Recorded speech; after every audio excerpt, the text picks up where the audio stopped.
I really want to mention this story that happened earlier in the week that dropped on March 8th in The Intercept. And Jay Coleman is from Las Vegas, Nevada. Jay, your voting probably had something to do with this. I know you're quite to the left, living in Las Vegas, Nevada. Check this out. This really was a trip. Entire Nevada Democratic Party quits after Democratic Socialist slate won every seat. So this is in The Intercept. And guys, this kind of shows you a bit of inside machine politics, how party politics actually work, right? Because we all know, we most of us just see this very surface thing where every 4 years or 2 years we go and we vote, right? And you pick, is it the blue team or the red team, right? But party politics operate on several different levels, right? You have a national party, you have state parties, and even then you have county chapters by every every state.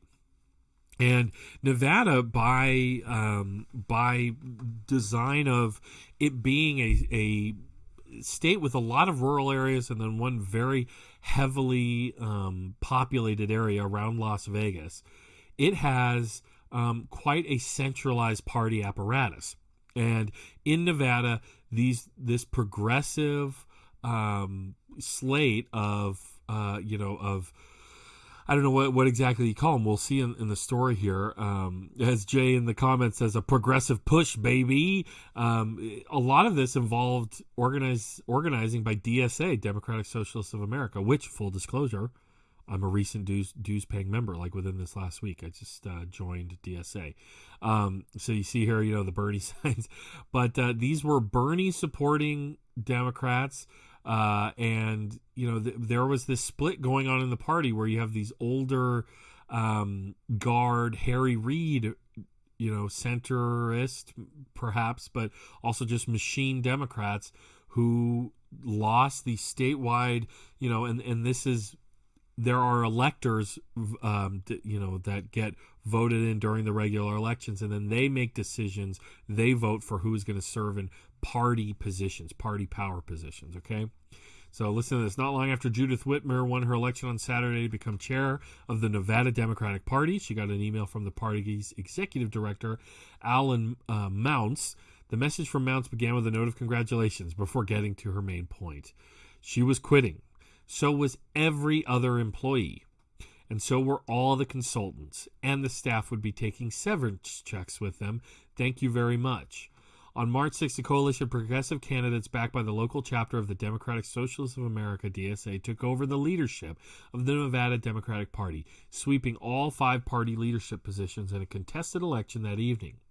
Whitmer, who had been chair of the Clark County Democratic Party, was elected chair. The establishment, so she went from a county chair to a state chair.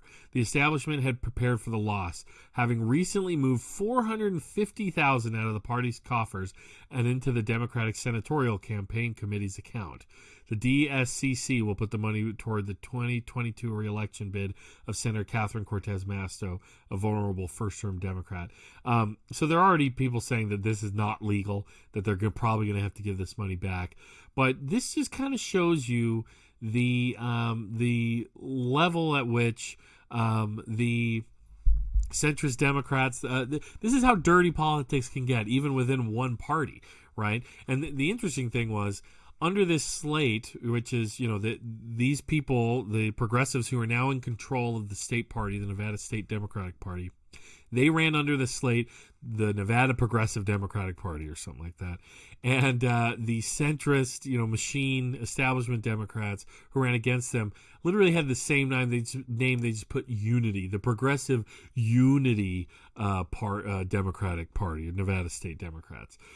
So they were preaching unity, and as soon as they lost, they basically tried to pull all the wires out of all the computers and knock over all the desks on their way out. Let's see. Jay Coleman says, follow Keenan Korth on Facebook. He's a Nevada Progressive Insider. Very interesting. That is interesting. So yeah, go follow him, folks. I just want to see. So again, Harry Reid was a big part of this thing. But in 2016, and guys, this is the value of Bernie Sanders and his movement. Look at this. Over the next 4 years, outside organization like DSA exploded in size and strength after 2016.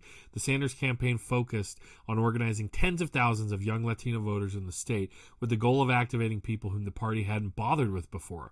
And it worked. In the 2020 cycle, after investing heavily in Nevada, Sanders won a commanding victory in the Nevada caucuses. Yeah, that was a big moment. So, you know, oh, hey, look, Korth is here. He's quoted. This was certainly kind of immediately made possible by the caucus outcome. Keenan Korth, a member of the state party central committee who was supporting Whitmer, told The Intercept, but really started before then, and that the caucus results were in and of themselves the result of a sustaining organizing effort and the slow accumulation of organizing infrastructure here post-2016, in the large part through the campaign in 2018 for Amy Villela. So they were able to build power after Bernie and organize, a slow accumulation of organizing infrastructure. In the way it works in the DSA is you have to reach a certain size before and certain membership before certain resources are available to you. And then a midterm election candidate, Amy Villela, and she ran in 2018 and later became Sanders' Nevada campaign co-chair. So there you go, guys. This is what organizing means. This is the work of politics. If you want to just stand outside the party and throw rocks at it endlessly and say it's never left enough and it's never good enough, be my guest. But I for one am going to pay attention to the leftists who are working within the party. And again, the party establishment is never going to make it easy. They're going to fight you on every step of the way. They are going to say, we want unity. And then as soon as they lose, they're going to try to take all the money and all rage quit the party, right, as they did. This is, you hate to see it. You hate to see a bunch of establishment Democrats rage quit the party. But, guys, I really recommend you go read this. If you missed out on this story over the week, it was talked about quite a bit. It's in The Intercept, great independent source, Akala Lacey and Ryan Grimm. There's even interviews with Lacey. Nomiki Konst did one on her show, and others. But this is a fascinating story. I was really happy to see it. There's some skepticism among DSA members in a very left progressive state like California that this could be possible. California has it's such a big state. Our party apparatus is not as centralized as Nevada. We have LA is a massive area. San Diego is another massive area. The Bay Area is huge. And then, getting control of that much of the party, delegates or electors or whatever they're called is going to be a struggle. But hey, can't hurt for trying, can it? Can't hurt for trying.